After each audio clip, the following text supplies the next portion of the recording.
Gloria a Dios, mis hermanos. Qué gusto verlos, qué gusto poder compartir con ustedes, alabar, bendecir el nombre de nuestro Señor. Qué bueno es habitar los hermanos, dice la palabra, alabando, bendiciendo su nombre. Amén. Gloria a Dios. Y a los que nos ven por YouTube, que el Señor les bendiga, que esta palabra sea también para ustedes, la reciban en su corazón para la gloria del Padre. Hoy tenemos un tema interesante, Caín y Abel, lo que es externo e interno. Durante la preparación de la prédica mientras que preparaba, el Señor pues me habló muchas cosas y de repente vino algo a mi mente, porque las generaciones se consideraban antes que pasaban 40 años para que hubiera un cambio de generación, pero ahora las generaciones van cambiando más rápido, es por la misma tecnología, por los medios de comunicación. Ese tiempo de cambio de generación se va haciendo mucho más corto. Y de repente la gente comenzó a decir, como las generaciones cambian, los tiempos cambian, pues Dios también cambia. Pero Dios no cambia. Dios no cambia, Él es siempre. Y hay un pasaje que está en el Evangelio de Juan capítulo 8, y Jesús está hablando y les dice, cuando Abraham era, Jesús dice, yo era, ¿verdad? No dice yo era, así es mi hermano, no dice yo era. Jesús dice yo soy. Y como que gramaticalmente no suena, ¿verdad? Por ejemplo, cuando mi papá tenía 25 años, yo soy, ¿verdad? No, yo era un bebé. Pero Jesús no se presenta como que Él no era o una expresión en pasado. Él se expresa yo soy. Yo he sido siempre, hoy soy y voy a ser. Ese juego de palabras de presente, pasado y futuro lo entendemos nosotros, pero para Dios, que es atemporal, ¿sí? Él se hizo hombre y bajó a esta forma, en este cuerpo, en este tiempo. Y es una forma de expresión. Dios está diciendo, yo soy, yo no cambio, soy eterno, yo soy justo, siempre lo fui y siempre lo seré. Yo soy amor, yo soy perfección, yo soy santo. Y cuando vemos eso, Dios nos dice la única manera que tenemos para presentarnos de Él, solo es la que Él estableció desde la eternidad. Solo hay una forma. No es que yo pueda venir en este siglo, la humanidad ha progresado y entonces ya podemos presentarnos delante de Dios de otra manera. No funciona así. Y mientras estructuraba, me recordé de la reina Isabel, la reina de Inglaterra, porque tienen protocolos. Y cuando hablamos de protocolos, podemos mencionar, por ejemplo, antes de entrar con el de Inglaterra, podría decirles solamente con ir a un funeral. ¿Sí? Se murió el papá de tu mejor amigo. Y entonces tú vas para allá, pero vas en short, con chancletas, con lentes oscuros, una playerita enseñando los hombros. ¿Qué dirían? Que no es apto, ¿verdad? Para la ocasión. Entonces uno diría, mira, ¿será que puedes esperarnos? No es el momento, la forma en que venís no es la forma adecuada de presentarte a dar las condolencias a tu mejor amigo. ¿Sí? Y ahorita que estamos hablando, pues me gusta mucho el tema de la figura o de los protocolos de la realeza, porque realmente nosotros como sociedad no entendemos o no tenemos esa cultura de realeza. Un hermano en Cristo tuvo la oportunidad de irse a Estados Unidos y oír una prédica de un evangelista británico. Y el evangelista le estaba diciendo a los americanos, ustedes no saben lo que es tener un rey. Ustedes dicen, sí, tenemos al Señor Jesús como rey, pero ustedes no tienen la reverencia, ustedes no tienen esa cultura. Y cuando me lo contó, me hizo mucho sentido. ¿Por qué? Porque nosotros no tenemos rey tampoco, no lo tenemos. Y entonces, pues, por eso vi la película o la serie de La Corona, porque yo quería ver cómo la gente se presentaba ante la reina, cuál era el protocolo, y eso pues me dio una luz de cómo era ante el rey. Por ejemplo, cuando uno va a visitar a la reina, no es que uno diga que me atienda la reina, ¿sí? Es ella la que da la cita o pide hablar con uno, y no es que uno venga y le diga, reina.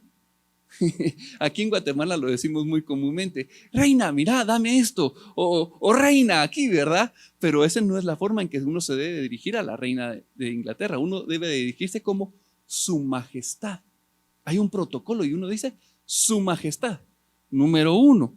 Otra de las cosas es que cuando uno está frente a la reina tiene que hacer una reverencia, bajar un poquito el rostro como diciendo, eres autoridad delegada. Entonces hay una reverencia.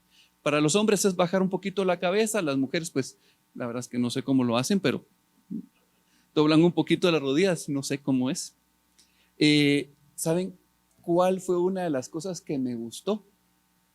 Es que uno debe de ser puntual a las reuniones con la reina. Imagínense que les digo, miren, la próxima semana viene la reina a esta congregación. Les encargo su puntualidad, porque si ustedes no vienen temprano no van a poder entrar. Media vez ella entre, se cierra la puerta. ¿Vendrían o no vendrían temprano? ¿Verdad que sí? Y entonces eso me cuestionó la puntualidad, número uno. Número dos, dice que ella nunca llega tarde. Ella llega a la hora exacta a la que ella tenía que llegar. O sea, si uno piensa, ¿por qué no viene la reina? No, ella no está llegando tarde. Ella va a llegar en el momento preciso. Otra cosa interesante es que no se puede ir uno de la reunión antes que la reina. Qué interesante, ¿verdad? Y otra cosa, dice, no te puedes acercar a ella a hablarle. Ella está a la par tuya y tú no le puedes dirigir la voz o dirigirle la palabra, excepto que ella te la dirija a ti primero. Tú no puedes ofrecerle la mano y decirle, ¿qué tal? No. Si ella te ofrece la mano, entonces tú le puedes saludar.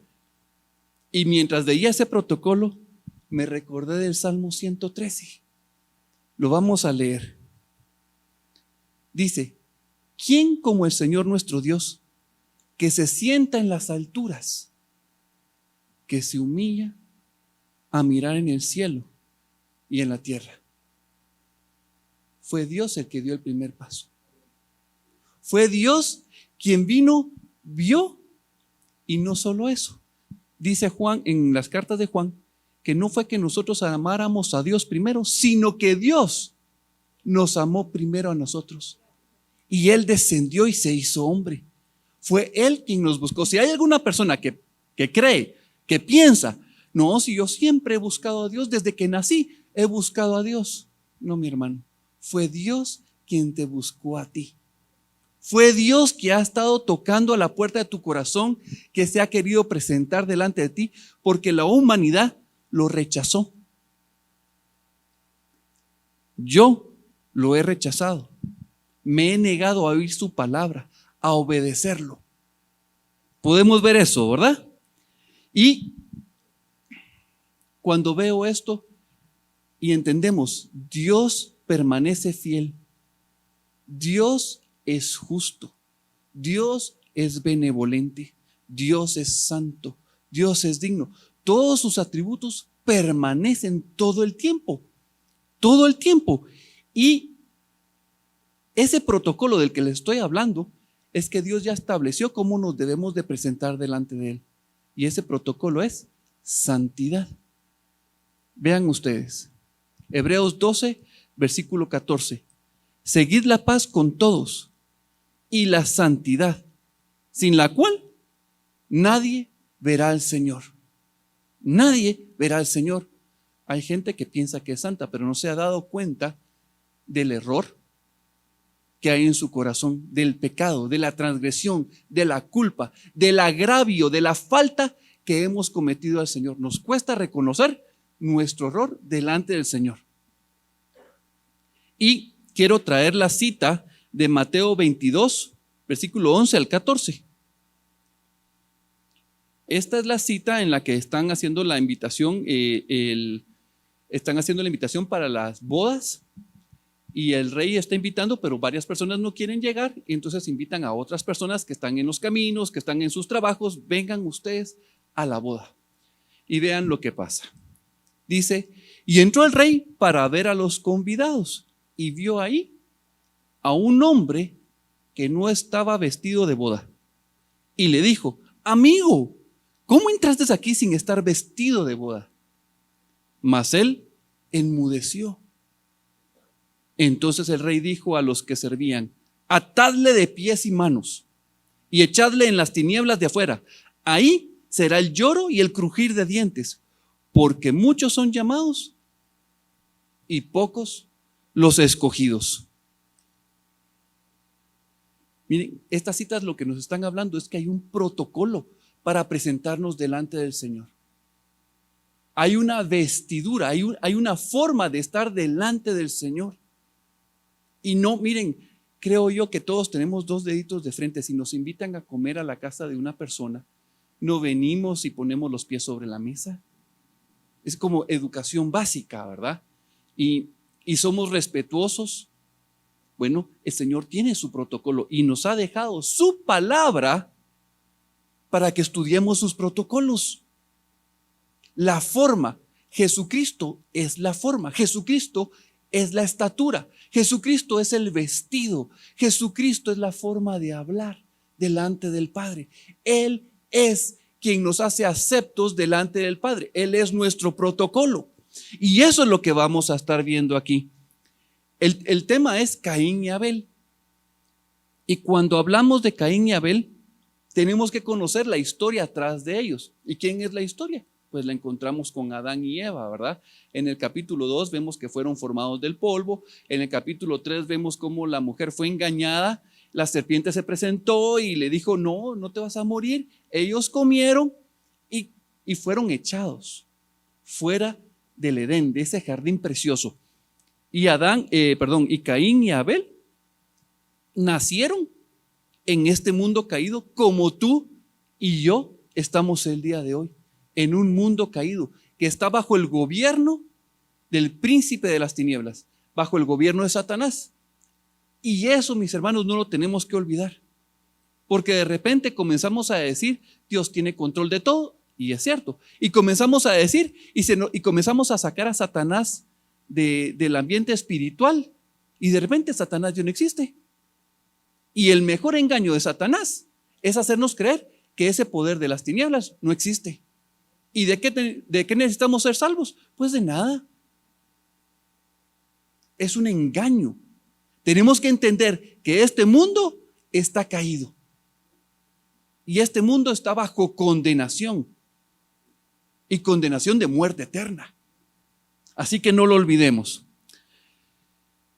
Caín es el hijo mayor.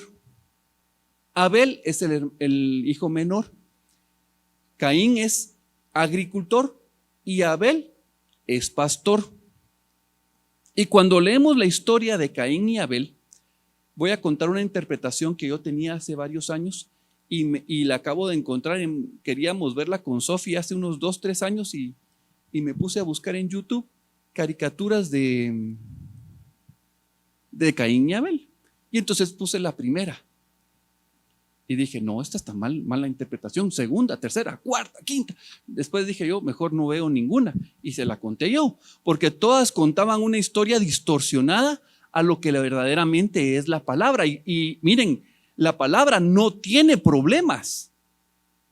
El que tiene problemas es mi corazón. El que tiene problemas es tu corazón. E interpretamos la Biblia según la condición de nuestro corazón, según nuestra conveniencia. Pero no se trata de eso. Dice que la misma palabra descubre la misma palabra responde la misma palabra. Y entonces vean cómo la interpretaba yo. Caín era malo, era egoísta, era malcriado, rebelde, no se sujetaba, contestón. Y el día que presentó sus ofrendas, ¿saben qué? Porque era malo, él fue y escogió los frutos más podridos, los más feos, y los puso delante del Señor. Pero en cambio, Abel, ese era un niño, miren, precioso, hermoso, obediente, sujeto, amable, colaboraba con todos. Ese patojo de verdad se iba a ir al cielo. Y entonces, ¿qué nos están diciendo? Dios no aceptó la ofrenda de Caín porque ese era un niño malo. Y la de Abel sí la aceptó porque él sí era un niño bueno. Pero eso no es lo que dice la Escritura. No hay niños buenos y niños malos. La Escritura dice que todos hemos pecado y que hemos transgredido y hemos roto la ley de Dios. Sí estamos claros con eso, ¿verdad? Pero por si al caso hay algún hermano que no lo tiene claro, voy a tomar unas citas de referencia. Nos vamos a ir a Romanos, capítulo 3, del verso 10 al 18. Si me puedes ayudar, por favor, Freddy. Bueno, ahí estamos. Romanos 3, 10, 18. Como está escrito, no hay justo ni aun uno, no hay quien entienda, no hay quien busque a Dios. Todos se desviaron, en una se hicieron inútiles. No hay quien haga lo bueno, no hay ni siquiera uno. Sepulcro abierto es su garganta, con su lengua engañan. Veneno de áspides hay debajo de sus labios. Su boca está llena de maldición y de amargura. Sus pies se apresuran para derramar sangre. Quebranto y desventura hay en sus caminos, y no conocieron camino de paz. No hay temor de Dios delante de sus ojos. Amén. ¿Qué es lo que dijo? No hay nadie. Todos rompieron la ley. Todos transgredieron. Pero esta cita del Nuevo Testamento, y hay algunos que dicen, eso lo dijo Pablo. ¿Pero por qué dicen eso? Porque no han leído el Antiguo Testamento, que también está escrito. ¿Por qué no vamos? Le voy a pedir a unos que se vayan a Salmo 14, 1, 3 y otros se vayan a Salmo 53, 1, 3. Exactamente lo mismo. Y vean lo que dice. Dice el necio en su corazón, no hay Dios. Se han corrompido, hacen obras abominables. No hay quien haga el bien. El Señor miró desde los cielos sobre los hijos de los hombres para ver si había algún entendido que buscara a Dios. Todos se desviaron, a una se han corrompido. No hay quien haga lo bueno, no hay ni siquiera uno. ¿Qué es lo que está diciendo? No hay aquí uno que sea entendido, inteligente, brillante, que busque a Dios. Cada uno busca su propio camino. Si estamos tú y yo el día de hoy aquí en la iglesia, no es por nosotros mismos, es porque el Señor nos está atrayendo, quiere que le conozcamos. Son sus cuerdas de amor atrayéndonos a Él. El principio no es que yo busqué a Dios, no, Él me encontró a mí. Yo soy la oveja perdida. Él me encontró, me rescató, me sanó. Y ese principio no lo tenemos que dejar. Ustedes han oído a Pablo cuando dice las dos naturalezas. Nacido de nuevo, hombre viejo, desvistámonos de ese hombre viejo, ¿verdad? Y han oído el dicho que dice, aunque la mona se vista de seda, mona se queda, ¿verdad? ¿Qué dirían ustedes si yo les digo que ese dicho es bíblico? Me dirían que no. Pero si lo traduzco a versión bíblica, ahí sí me creerían, ¿verdad? Vean, Jeremías 13:23 dice, ¿mudará el etíope su piel y el leopardo sus manchas? ¿Puede cambiar el leopardo su vestidura? No. No, ¿verdad? Se queda leopardo. ¿Y el etíope puede cambiar el color de su piel? No, ¿verdad? Dice así el Señor, así también podrían ustedes hacer bien cuando están habituados a hacer el mal. ¿Pueden cambiar ustedes su propia naturaleza de pecado? No pueden. ¿Ya vieron? Se quedaron monos. Por mucho que ustedes quieran aparentar externamente que son buenos cristianos y que ustedes son salvos y que ustedes, miren, hay gente que aparenta ser cristiano. Y entonces queremos aparentar una situación que no somos. ¿Y entonces qué estamos haciendo? vistiendo a la mona de seda. No les gustó que les dijera monos, ¿verdad? Bueno, pues leopardos. Son sagaces, rápidos, pero no se quitan los leopardos. Ahora vean lo que dice Jeremías 17:1. El pecado de Judá escrito está con cincel de hierro y con punta de diamante. El esculpido está en la tabla de su corazón y en los cuernos de sus altares. ¿Saben qué? Cambiemos Judá. Yo voy a poner mi nombre. El pecado de Juan José escrito está con cincel de hierro y con punta de diamante. Esculpido está en la tabla de su corazón y en los cuernos de sus altares. No está el nombre de Dios. ¿Qué es lo que está? Este es el pueblo de Dios. Mi pecado, mi orgullo, están delante de la presencia de Dios. Y cuando yo no he reconocido el sacrificio de Jesucristo en mi vida, soy ciego a estas verdades. Cuando Jesucristo viene a mi vida, Él rompe todo esto, el velo de engaño, y me hace ver, soy pecador. Si yo no puedo entender que mi condición sin Cristo es de muerte, mis hermanos, todavía tengo vendas en los ojos, todavía no me ha amanecido, dice la palabra de Dios. Y por eso es que es importante entender que sin Cristo estamos condenados a muerte, pero con Cristo estamos llamados a eternidad, pero tenemos que aprender la etiqueta. Tenemos que entender el protocolo, porque mucha gente dice, sí, yo creo en Jesucristo. Por eso es que Santiago dice, sí, los demonios creen, pero también tiemblan, porque se quedan con solo el creer. Hace unas semanas el hermano que estaba predicando decía, la evidencia de la fe, la evidencia de creer es la obediencia. Si el doctor me dice, tómate estas pastillas, porque con esto te vas a curar, y yo las agarro y le digo, gracias doctor, uno diría, ala, le creyó, ¿verdad? Y después las tiro. ¿Qué significa el acto? Que no le creí. Entonces no creo en el doctor. Si no tomo las palabras en serio de la persona que me está hablando, le estoy diciendo, mira, es una fachada, es un acto de hipocresía, es una actuación. Le estamos diciendo al Señor, pero con nuestros actos le estamos diciendo que no creemos. Y lo peor de todo es que creemos nosotros que lo estamos engañando. Los únicos autocuenteados somos nosotros.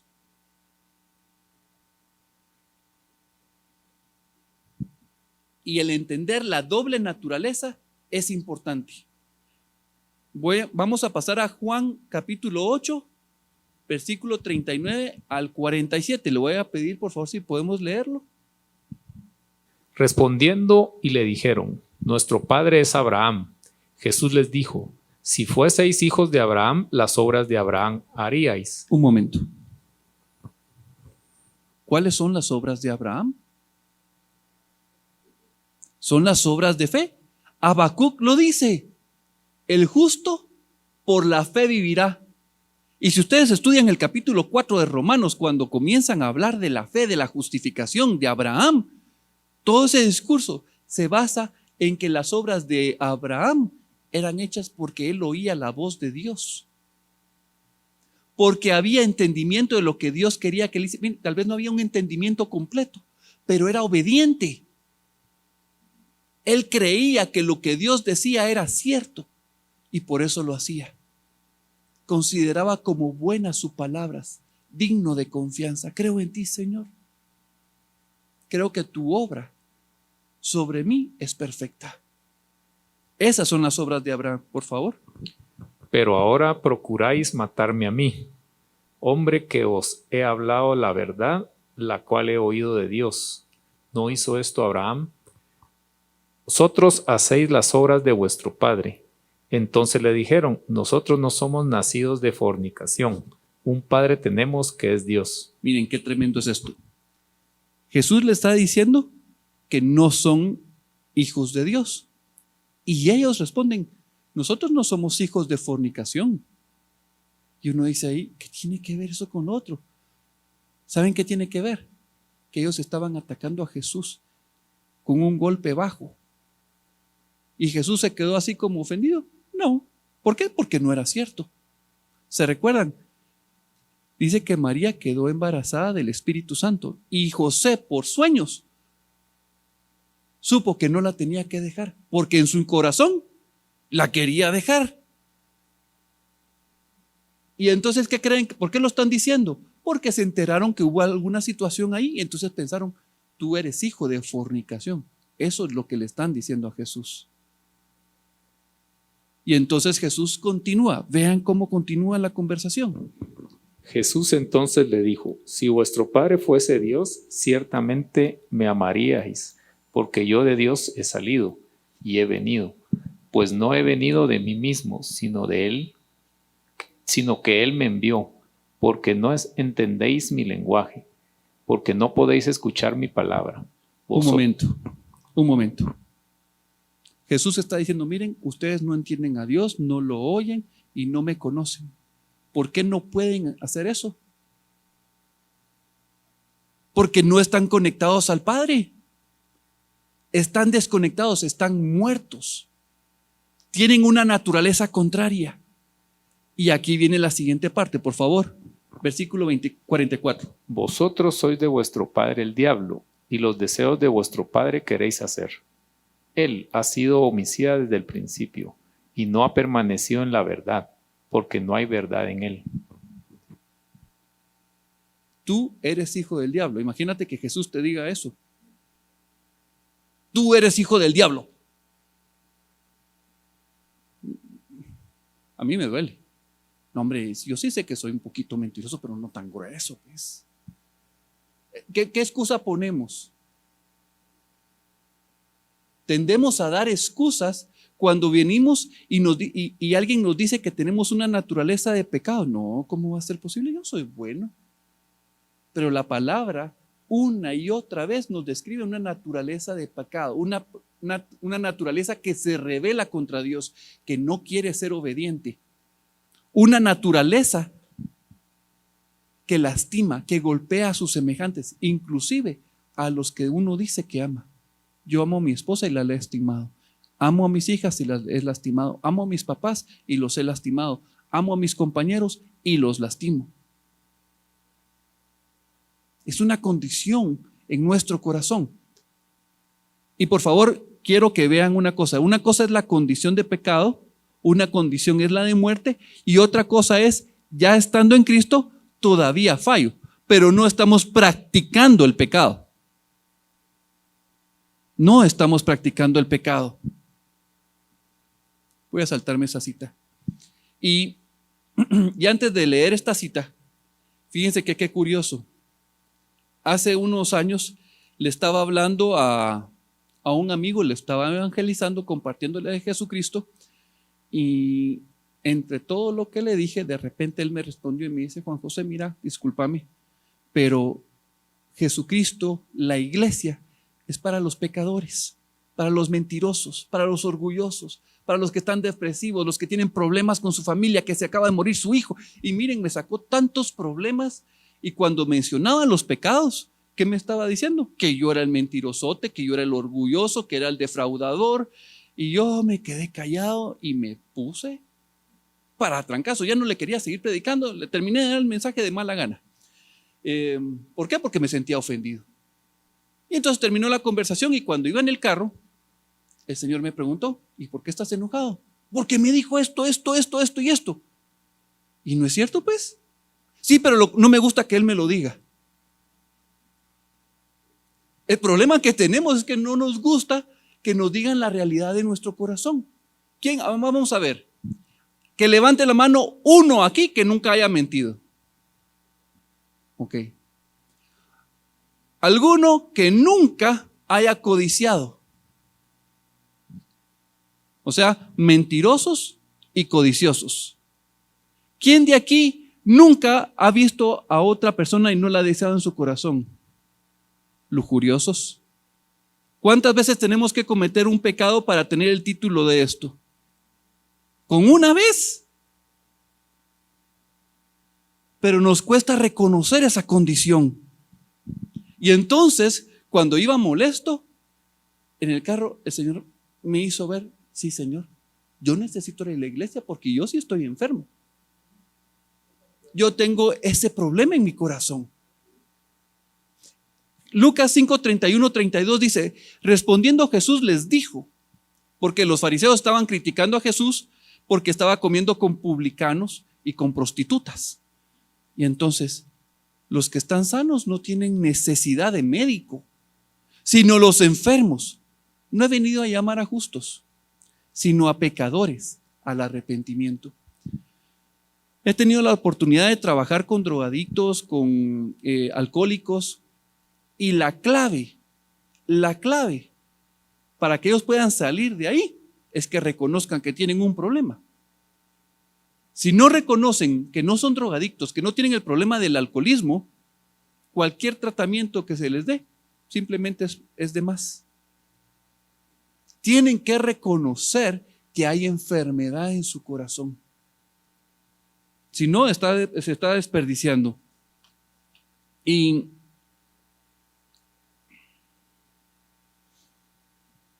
el problema es que la humanidad piensa que es buena. Miren, tengo amigos que son ateos y ellos me dicen que son buenos, excelentemente buenos, y que hacen buenas obras y no pueden ver su situación. Por eso es que Pablo es un gran ejemplo. Él era fariseo, buenito, buenito, buenito, excelente entre los buenitos. Y él que viene a decir con Romanos 3:19, viene a decir, pero sabemos que todo lo que la ley dice, lo dice a los que están bajo la ley. ¿Y quién está bajo la ley? Toda la humanidad está bajo la ley moral de Dios. Todos saben que matar es malo, solo que hay algunos que han calcinado su mente, su conciencia a tal grado que no quieren reconocer que es malo. Simplemente ya no hay sensibilidad en esas áreas de su vida. Y dice, para que toda boca se cierre y todo el mundo quede bajo el juicio de Dios. La ley viene a mostrarnos que somos pecadores. Hace unos días me recordaba de un programa, no me recuerdo qué programa exactamente, sino de esta porción, y decía una persona a otro, tú sos un cobarde. ¿Que soy un qué? Un cobarde. Ah, sí, tenés razón, ¿verdad? Algo así es lo que viene a hacer la ley. Nos ponemos al brinquito, decimos que no lo somos, pero cuando nos pasan en la prueba, fallamos en todo. La ley nos muestra la condición de pecado, la necesidad que tenemos de un doctor, la necesidad de un abogado, la necesidad de un sustituto, de un pariente redentor, de un sacrificio delante de Dios que nos haga aceptos, Estoy dedicándole una buena parte del tiempo de la prédica a que podamos ver la condición del hombre caído, del hombre que está separado de Dios. Porque si no tenemos claro, entonces no entendemos para qué bajó Jesucristo a este mundo. No entendemos. Pero si entendemos que nuestra condición es de muerte, de condenación al fuego eterno, entonces decimos, Señor, te necesito, por favor, sálvame, sálvame, sálvame. Entonces ya con esto vamos a leer Génesis 4 del 1 al 10. Por favor. Conoció Adán a su mujer Eva, la cual concibió y dio a luz a Caín. Y dijo, por voluntad de Jehová he adquirido varón. Después dio a luz a su hermano Abel. Y Abel fue pastor de ovejas, y Caín fue labrador de la tierra. Y aconteció andando el tiempo, que Caín trajo el fruto de la tierra, una ofrenda a Jehová. Y Abel trajo también de los primogénitos de sus ovejas, de lo más gordo de ellas. Y miró Jehová con agrado a Abel y a su ofrenda, pero no miró con agrado a Caín y a la ofrenda suya. Y se ensañó Caín en gran manera, y decayó su semblante. Entonces Jehová dijo a Caín: ¿por qué te has ensañado y por qué ha decaído tu semblante? Si bien hicieres, no serás enaltecido, y si no hicieres bien, el pecado está a la puerta. Con todo esto, a ti será su deseo, y tú te enseñorearás de él.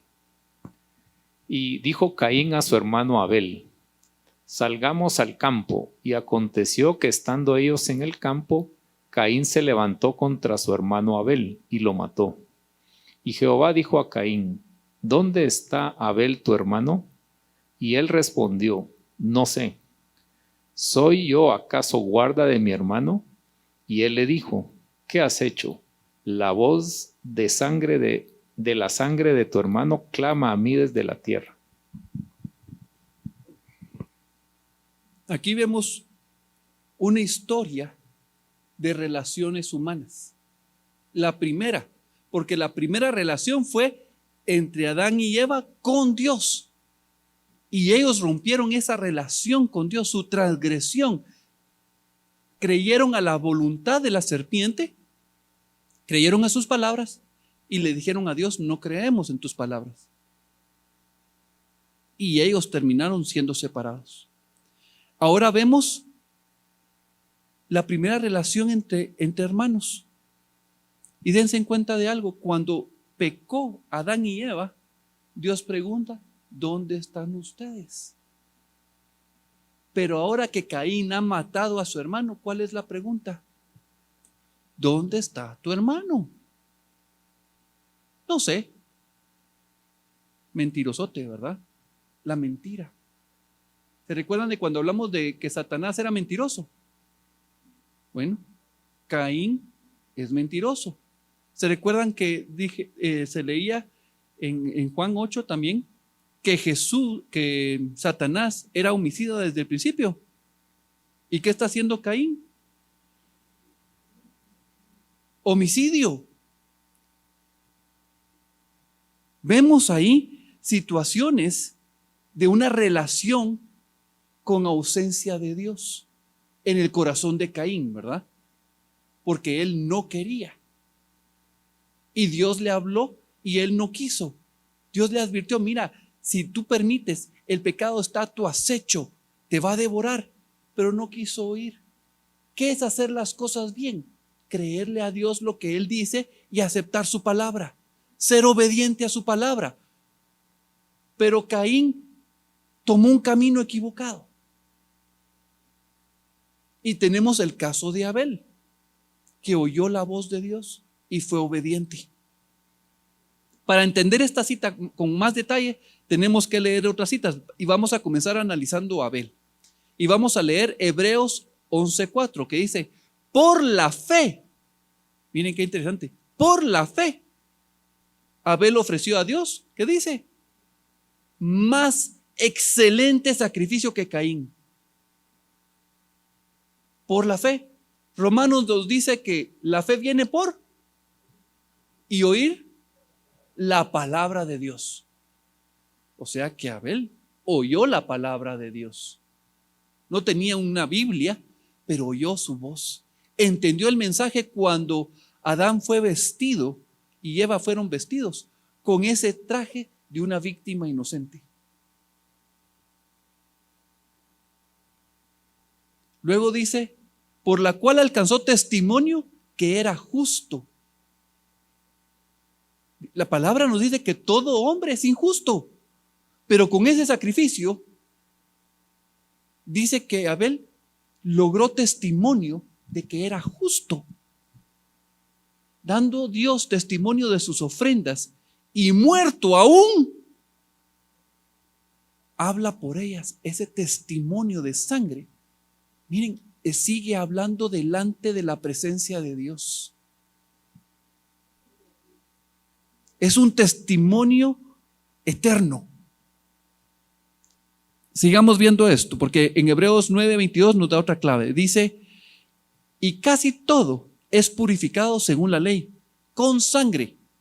Y sin derramamiento de sangre no se hace remisión. Remisión significa quitar la culpa, perdonar, liberar. Había culpa sobre la humanidad. Y cuando uno se presenta ante el rey con el protocolo que él ha establecido, tenemos acceso. Tenemos acceso, mi hermano. Es el protocolo de Dios.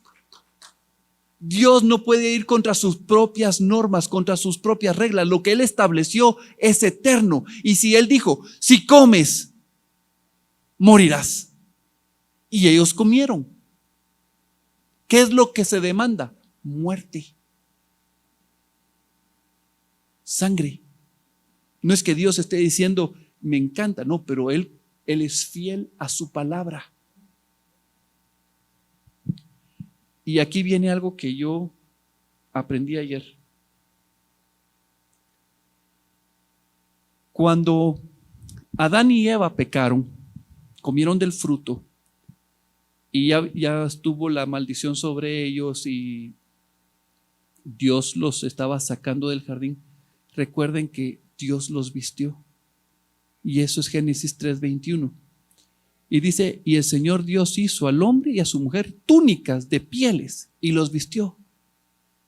Nunca se nos dice de dónde sacaron esas túnicas. ¿Qué animal fue?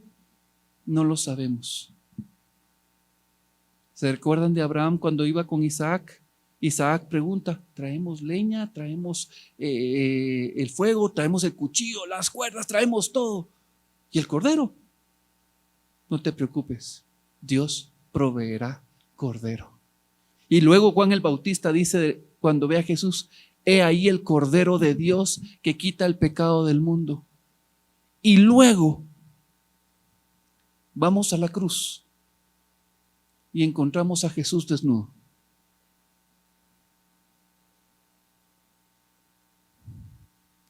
Él es la víctima que fue desnudada, degollada, para que tú y yo fuéramos vestidos de salvación.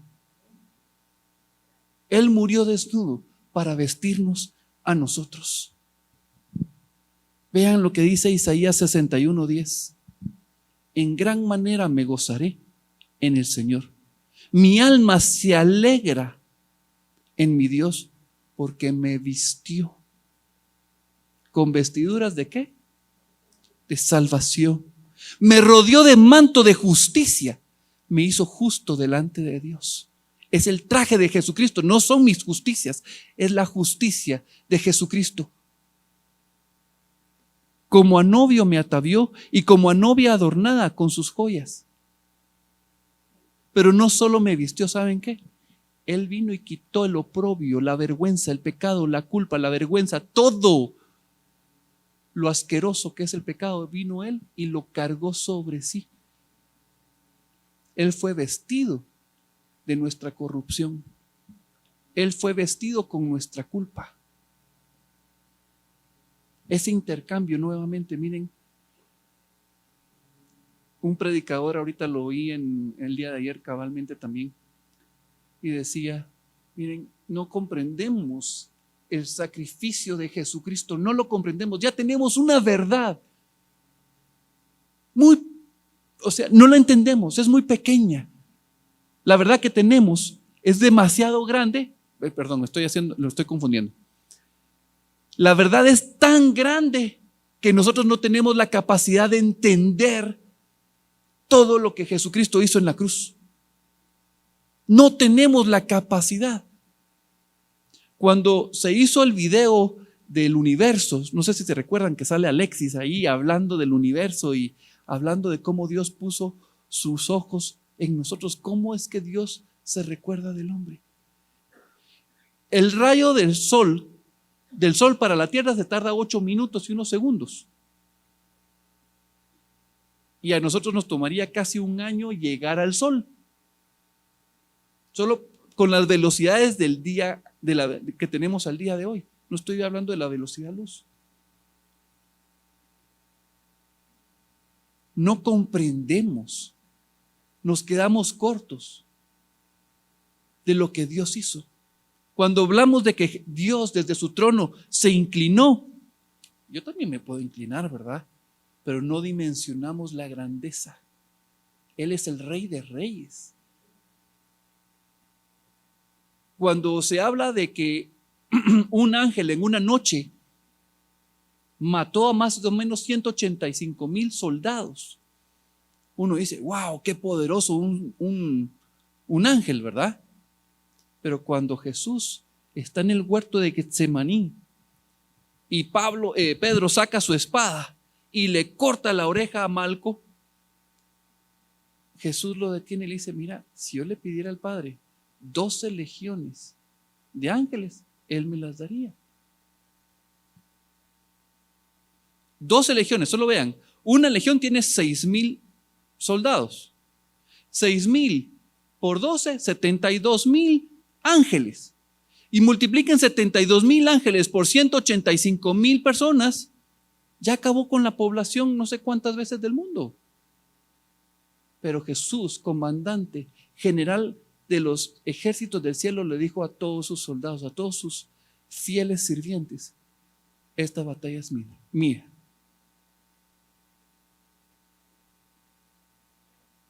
Y todos sus soldados, todo su ejército celestial, viendo a su rey formado. Miren, yo tengo esa escena en mi mente y me cuesta comprender. Pero esa batalla solo Él la podía realizar. Y nos demostró la calidad de su amor.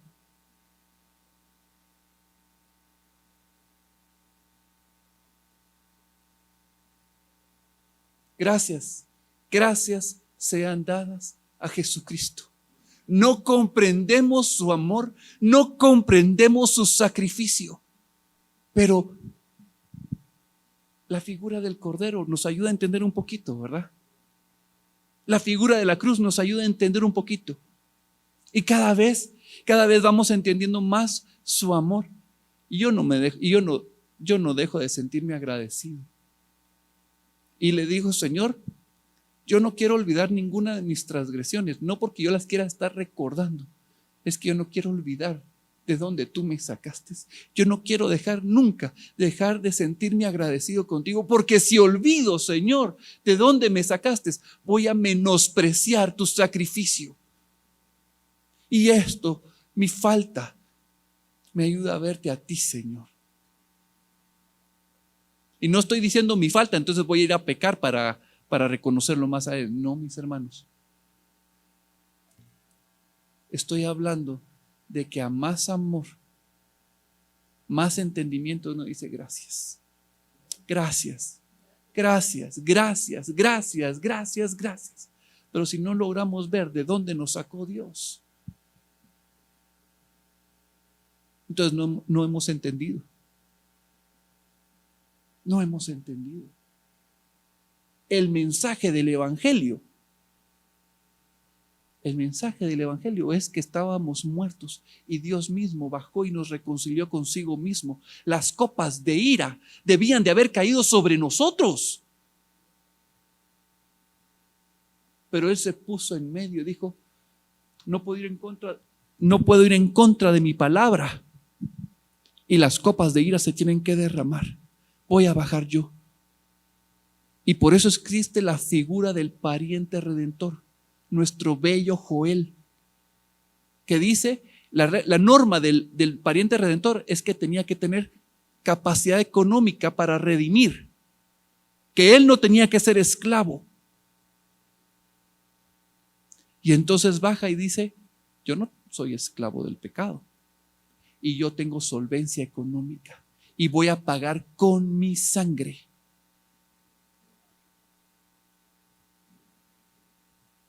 Bello Redentor, porque nosotros somos unos vendidos al pecado. Bello Redentor Jesús, nuestro precioso Joel.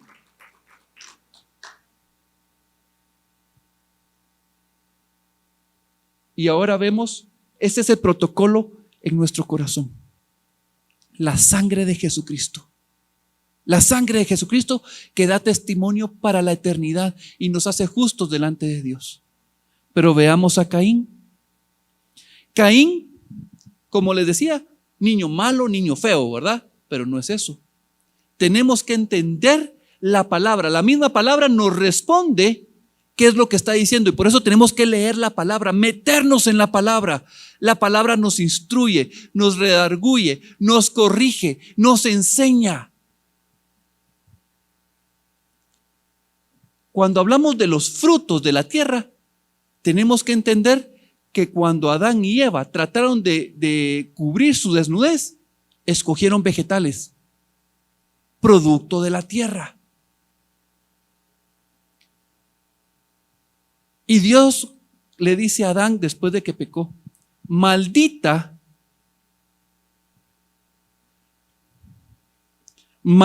será la tierra por tu causa. Entonces todo lo que va a salir de la tierra está maldito. ¿Y saben qué es lo terrible de todo esto?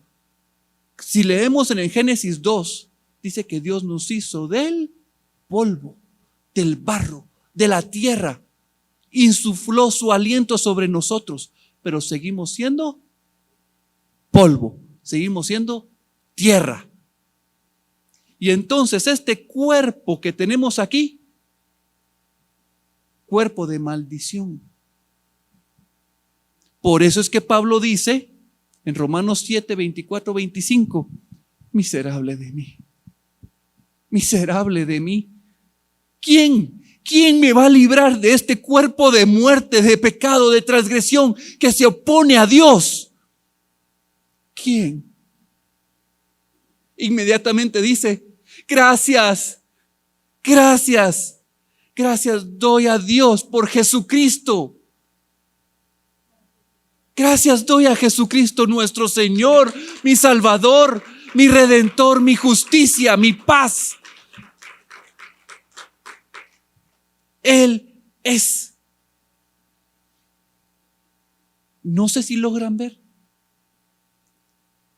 Caín estaba dándole a Dios frutos malditos. Por eso es que Isaías dice que toda obra justa, toda justicia, toda obra buena del hombre es trapo de inmundicia, trapo de menstruación.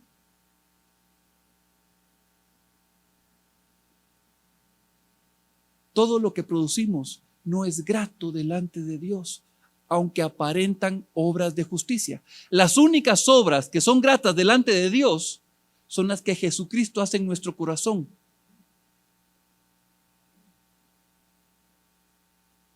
Amor, son frutos. Paz, gozo. Vamos a Gálatas, leamos los frutos del Espíritu Santo. Esos son los frutos que el Padre quiere en nuestra vida. Obediencia, sujeción.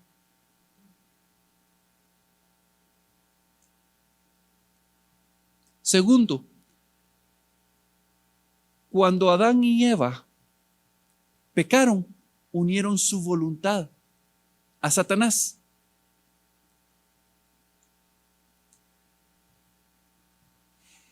Este es un poquito más difícil de explicar. Cuando nosotros hablamos de unión, de casamiento, estamos hablando de un acto protocolario, ponemos una fecha y decimos nuestros votos delante de otras personas, ¿sí o no? Ok, pero cuando estamos hablando de unir nuestra voluntad o unir nuestra voluntad con Dios o la de Satanás, no hay una fecha, no hay invitación, no hay boda. Es una elección. Y el hombre tenía que comer del árbol de la vida para unirse a la voluntad del Padre. Jesucristo es representado en ese árbol de la vida. Pero Adán y Eva nunca comieron de ese fruto. Está el registro en Génesis 3. Cuando Adán y Eva oyen a la voz de la serpiente y aceptan las palabras de ella como verdaderas y comen del árbol del conocimiento del bien y del mal, ahí se unió la voluntad del hombre a la voluntad satánica, a la voluntad de Lucifer. Por eso es que Jesús les dice: ustedes son hijos del diablo, producto del matrimonio que hubo desde el principio. Cuando hablamos de la estatua de Nabucodonosor, hablamos del hierro, ¿verdad? De los pies, y dice que hay una alianza entre hierro y barro. Bueno, ya sabemos quién es el barro. Ahora, si ustedes estudian el tabernáculo, ahí no hay piezas de hierro, sí. Ni una sola pieza de hierro. Todo es de bronce, todo es de plata y de oro y madera de acacia. Ese hierro que está representado en el gobierno mundial, que también puede ser representado para mi propio gobierno, ¿sí? Me está hablando de mi unión de voluntad a la voluntad satánica. Y esa voluntad satánica destruye, desmenuza, no le importa nada, pasa sobre todos. Quiere destrucción. Y entonces sobre eso se construye mi orgullo de satisfacción, mi orgullo de redención y mi orgullo de revelación.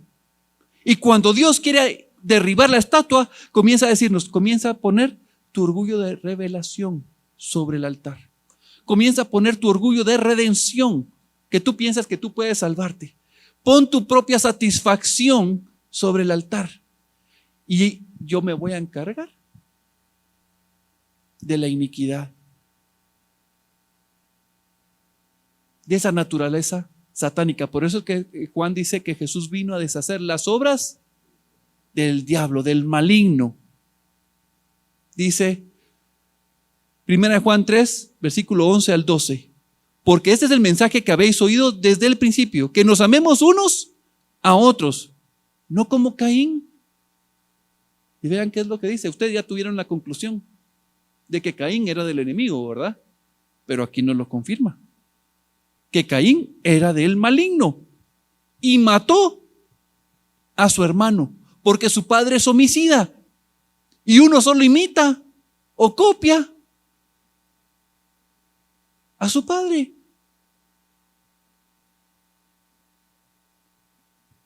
¿Y por qué causa le mató? Porque sus obras eran malas, porque tenía una naturaleza de pecado. Pero ¿por qué su hermano tenía obras de justicia? Porque aceptó la voluntad del Padre para su vida. Él creyó, él tuvo fe, él creyó en Jesucristo, aunque no sabía plenamente la obra, él confió que la voluntad del Padre era buena y obedeció. Ahora vean esto, Caín permanece sin querer cambiar. Judas 1:11, ay de ellos porque han seguido el camino de Caín. Camino, o sea, ya hay algo trazado y no me salgo de lo que se ha trazado. Aquí voy. Caín, después de mal sacrificio, Dios le habló, no a Abel. ¿A quién le habló? Al que estaba, Dios en su misericordia todavía trató de alcanzar a Caín, pero él no quiso. Y luego mató a su hermano y nuevamente Dios le habló y no quiso. ¿Cuántos hay aquí que quieren permanecer en su camino? Yo me recuerdo una vez una persona era muy grosera y alguien le dijo, mira, no seas grosero. Yo siempre he sido grosero. Pues ya es hora que cambies. Pero cuando quieren permanecer en su condición, no están dando posibilidad a la salvación. Y eso es lo que pasa cuando uno permanece en ese error de la religiosidad, en ese error de querer presentar sus propios frutos. De repente llegan al error de Balaam. Yo merezco. Y luego llegan a la contradicción de Coré, que creen que ellos pueden ser delante de Dios. ¿Cuál es la contradicción de Coré? Yo puedo ser líder, yo puedo ser igual a Moisés, yo puedo ser, y luego ¿qué va a decir? Yo puedo ser semejante al Altísimo y me voy a sentar es la enfermedad del endiosamiento, la enfermedad satánica que nos lleva a muerte. Luego nos dice también, con apariencia externamente de todo bien. Miren, Caín presentó ofrenda a Dios. Eso quiere decir que puede levantar las manos y decir santo, santo, santo. Es externo. Nosotros como personas no podemos ver sus corazones. No lo podemos ver. Y nosotros creemos que todos ustedes son salvos porque creemos que han creído. Pero ¿qué tal si no? Y ustedes están actuando solo externamente. Por eso es que Pablo dice en 2 Timoteo 3:5 que tendrán apariencia de piedad, pero negarán la eficiencia de ella. Miren, sí, Jesucristo es Rey, pero no se rinden delante de ella. No aceptan su perdón, no aceptan su voluntad y siguen gobernando, siguen siendo el rey de su propia vida. Y para cerrar, vamos a leer Lucas 11, versículo 37 al 54. Dice: luego que hubo hablado, le rogó un fariseo que comiese con él. Y entrando Jesús en la casa, se sentó a la mesa. El fariseo, cuando lo vio, se extrañó de que no se hubiese lavado antes de comer. Pero el Señor le dijo: ahora bien, vosotros los fariseos limpiáis lo de afuera del vaso y del plato, pero por dentro estáis llenos de rapacidad y de maldad. Necios, el que hizo lo de afuera, ¿no hizo también lo de adentro?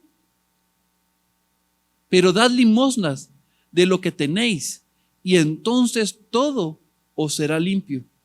Mas ay de vosotros, fariseos, que diezmáis la menta y la ruda y toda hortaliza, y pasáis por alto la justicia y el amor de Dios.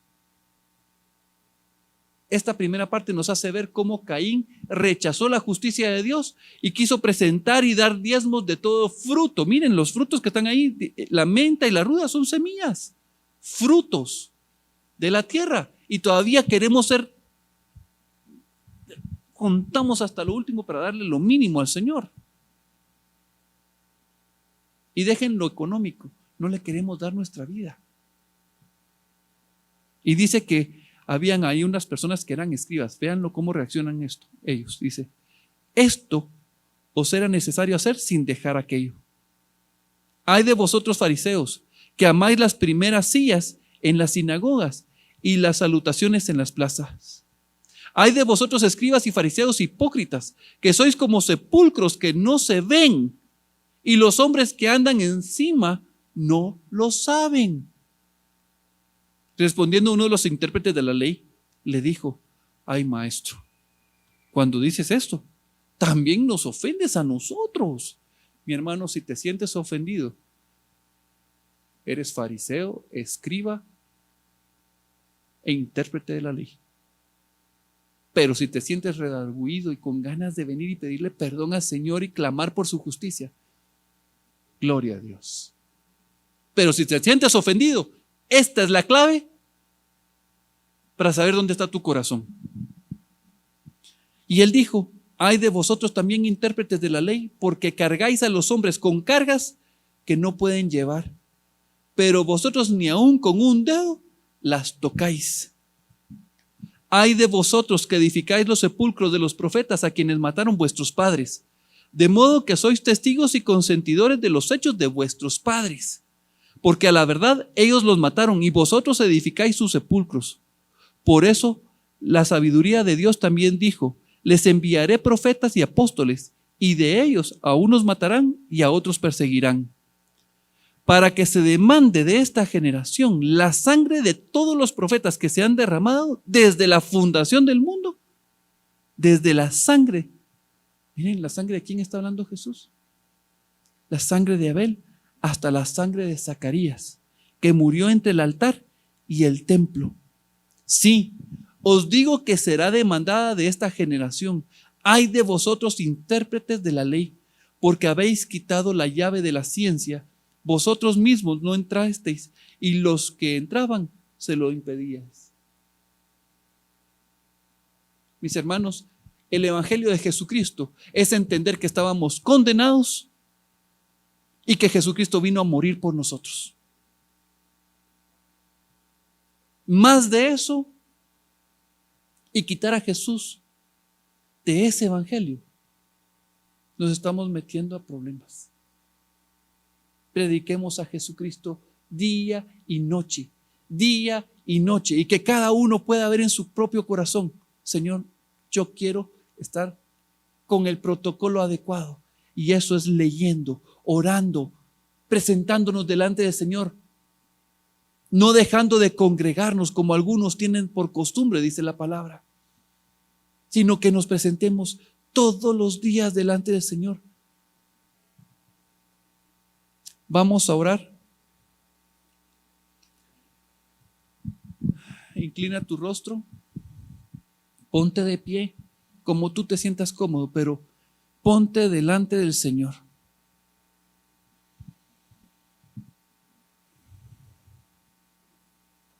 Padre bueno, Padre de la gloria,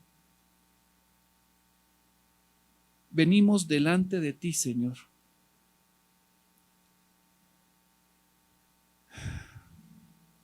Señor,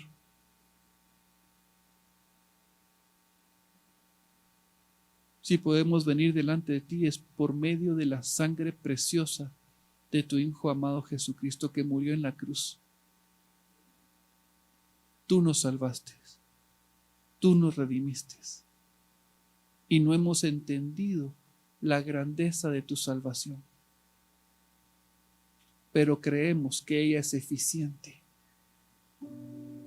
que ella nos limpia,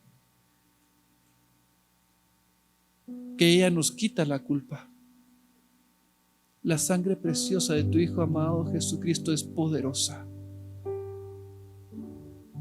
Es poderosa. Quien estableció el precio fuiste tú, Señor, al dar la sangre de tu Hijo, porque nadie podía salvarnos, pero tú pagaste, Señor, y quien dispuso el precio fuiste tú. Quien le dio valor a mi vida fuiste tú.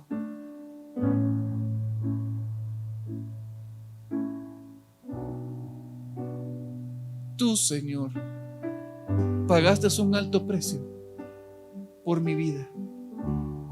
Pagaste un alto precio por cada uno de mis hermanos aquí presentes. Pagaste un alto precio por el mundo, Señor, para redimirlo, rescatarlo. No queremos, Señor, caer en la insensatez de rechazar tu sacrificio, tu justicia, para presentar nuestras propias justicias.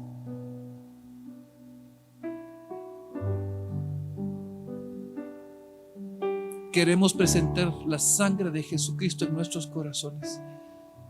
Ahí donde estás, si tú necesitas decirle a Jesús: te necesito, quiero tu sangre, y te invito a que pases adelante.